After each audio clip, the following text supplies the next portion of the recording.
கிறிஸ்துவுக்குள் என் அன்பு தேவ பிள்ளைகளே, கர்த்தர் உங்களை ஆசீர்வதிப்பாராக. இந்த ஆத்மீக யாத்திரை நிகழ்ச்சியின் வாயிலாய் உங்களை சந்திப்பதிலே மிகுந்த மகிழ்ச்சி அடைகிறேன். கலாத்தியர் 5ஆம் அதிகாரம் 5ஆம் வசனத்திலே நீதி கிடைக்கும் என்று இயேசுவின் மேல் விசுவாசத்தினால் நம்பிக்கையோடே காத்திருக்கிற ஒவ்வொருவரையும் கர்த்தர் உங்கள் காத்திருப்பதற்கு ஏற்ற பலனை கட்டளையிடுவாராக.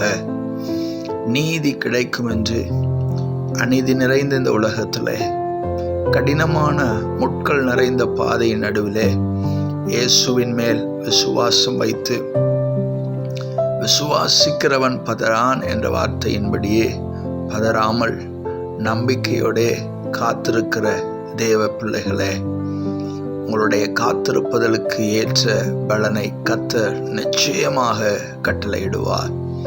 வெகு காலமாக காத்திருப்பது இருதயத்தை இளைக்க பண்ணும். ஆனால் விரும்பினது வரும்போதோ அது ஜீவ விருட்சம் போல இருக்கும்.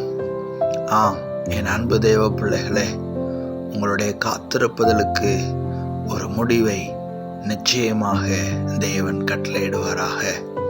கர்த்தருக்காக காத்திருக்கிறவர்கள் புதுபலன் அடைந்து கழுகளை போல சட்டைகள் அடித்து எழும்புவார்கள்.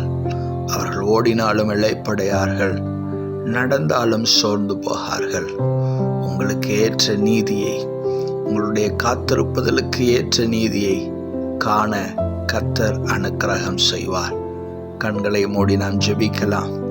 அன்பும் இரக்கம் நிறைந்த நல்ல தகப்பனே, விசுவாசத்தினால் நீதிமான் பிழைப்பான் என்ற வார்த்தையின்படி நீதி கிடைக்கும் என்று தங்களுடைய வாழ்க்கையிலே பொறுமையோடு இயேசு என்ற நாமத்தின் மேல் விசுவாசம் வைத்து நம்பிக்கையோட காத்திருக்கிற உம்முடைய பிள்ளைகளுக்கு அவர்கள் காத்திருப்பதற்கு ஏற்ற பலனை நீர் கட்டளையிட சுத்தம் வைத்திருக்கிறதுக்காக கோடி நன்றி அப்பா.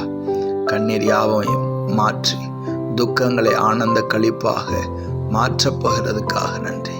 இயேசு கிறிஸ்துவின் இன்ப நாமத்தில் ஜெபிக்கிறோம் ஜீவனுள்ள நல்ல பிதாவே, ஆமேன்.